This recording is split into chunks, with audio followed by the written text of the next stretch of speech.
Hello, everybody. So today we're going to be talking about argumentative writing. There are arguments everywhere. I'm sure all of you have been in your own argument. And from being in your own argument, we should all know that there are always two sides of an argument. But how do you prove that your side is right? And how do you support that?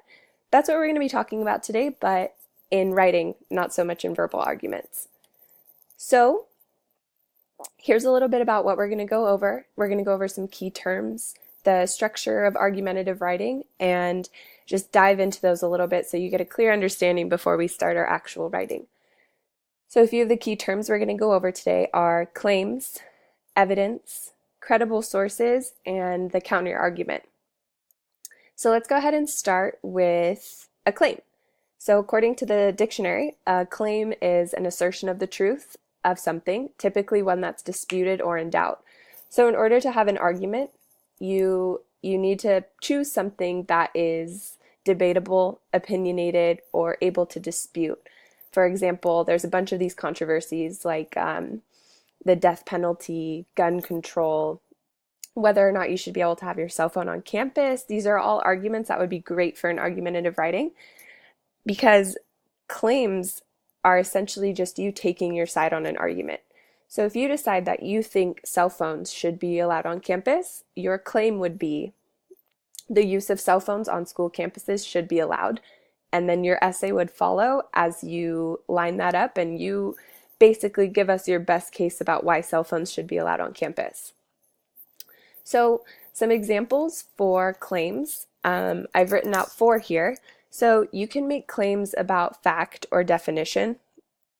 For example, lie detector tests. Some people think that they are 100% accurate and others think that there's fault in the tests.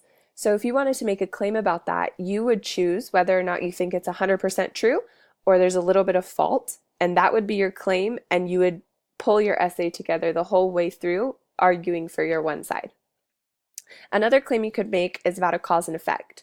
So an example of this one may be, what do you think the effects of television has on a child's education? Some would argue that it negatively affects or stunts the child's educational growth, and some would say, no, TV is great, it's just a way to relax, and you need to prove that point after you make your claim. The third claim could be about solutions and policies, and this one goes pretty hand in hand with the factor definition, because what you'll do, let's use our lie detector example, is if you choose that the lie detector test is not 100% accurate, you could make a claim about a solution or a policy that should then follow. So for example, I believe that lie detector tests are not 100% true, therefore they should not be used in court cases. That would be your claim about a solution or a policy. And the final one is value, claims about value. So as a writer, you're declaring what you seem to be valuable or superior. So for instance, this one, let's use UFC fighting.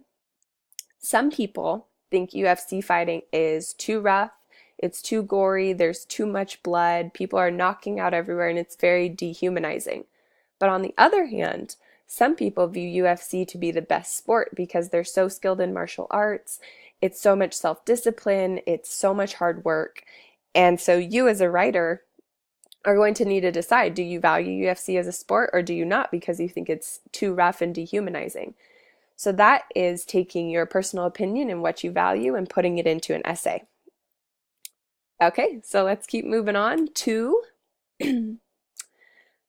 evidence. So, according to the dictionary, evidence is facts or information indicating whether a belief or proposition is value or valid. So evidence is essentially what's going to make your claim strong or not. So let's imagine you have your little claim, this delicate little eggshell, and it's sitting in this little pouch right here. And what you need is such strong evidence to keep this egg from not breaking. And all of those people on the other side are trying to break your egg, but your evidence is what's going to keep it very, very strong. So just remember that in order to make a claim, if you want your claim to be taken seriously and you want it to come across strong, you need really strong evidence. So let's imagine that you're a juror in a murder case. So you're sitting and you're listening to all of the lawyers talk, all of the testimonies, and it's your job to decide whether somebody's going to spend the rest of their life in prison or they're going to walk the streets for the rest of their life and be free. So this is a huge, huge choice.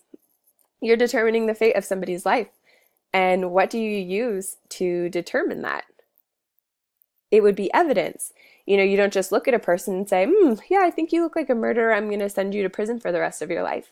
No, you're listening for faulty alibis. You're listening for a coroner's report, somebody who checks the body and declares what happened. You're checking old call logs to see if there's evidence of the phone pinging off of different cell towers. All of these things are evidence, and that's what's going to get somebody convicted of murder, right? So it's the same thing in writing as it is in your murder trial. You need to support your claim with strong evidence so that people believe you and people will take your claim seriously. So in writing, a few types of evidence that you can use are numbers and statistics, expert opinions, that would be like the coroner giving his report, physical details, or documentary evidence like journals, letters, essays, surveys, and things like that. Okay, let's keep moving. So, your evidence is going to come from sources, and in order for us to make that really strong, heavy-hitting claim and support it well, your evidence needs to come from credible sources.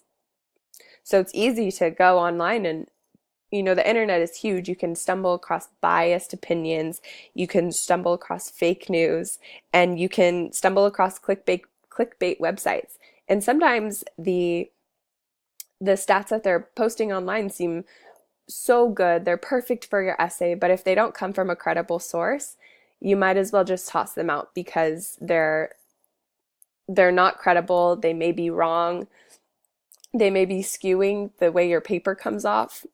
So what I've done here is I have listed a credible source checklist. So this is just something that as you practice and you fine tune it, it will become second nature to you.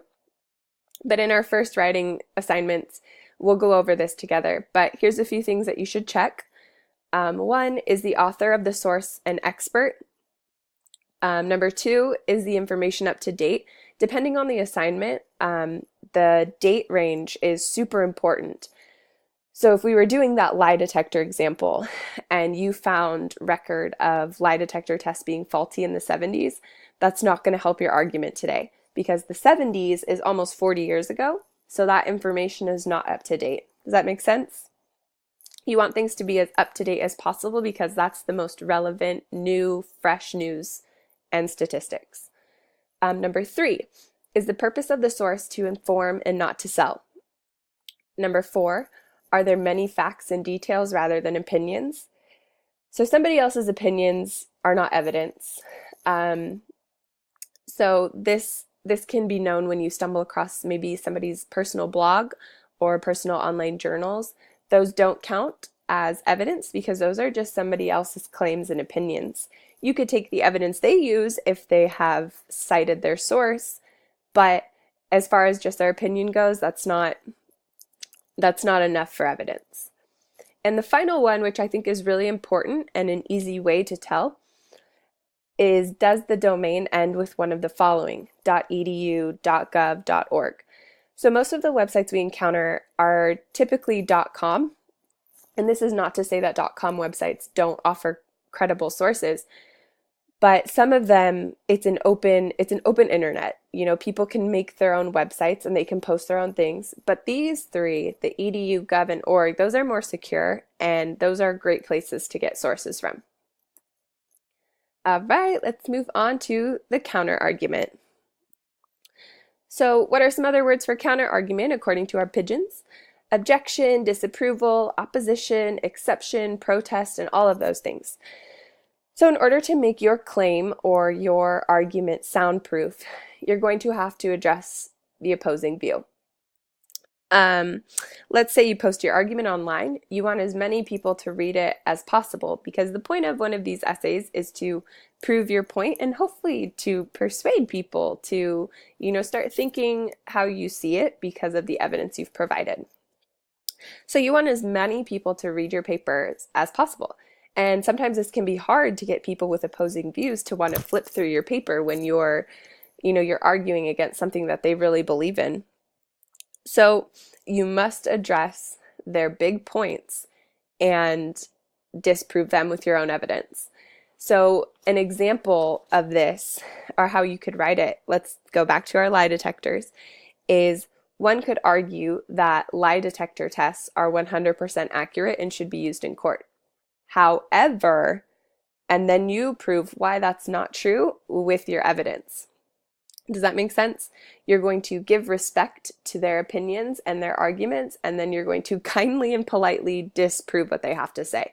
And what that's doing to your argument is it's holding your little soft egg so well. Everything's coming together so well. You can take their points, but disprove them, and it's just making your argument very well-rounded. Okay, so now you've got it.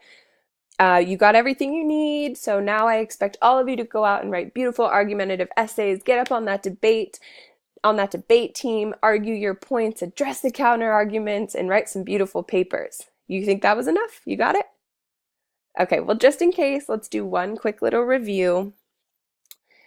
So, a claim is the stance you're taking on a debatable or opinionated topic. So every argument has two sides. You're going to choose one of those sides and you're going to stick with it through your whole essay. How are you going to make that side look better than the other? You're going to support your claim with evidence. And that evidence can be statistics, numbers, expert reports, physical evidence, and things like that. The evidence you get must come from credible sources. And how we check those sources are relevancy and date, the author of who wrote them, what domain they come from, and remember, it's really important to check those sources. And then the final thing, in order to make a well-rounded argument, is you need to address the counter argument. And after you've done those things, you have yourself an argument. And then we can go on into the writing world and we'll start to practice this and see how it looks. And you're on your way to writing an argumentative essay.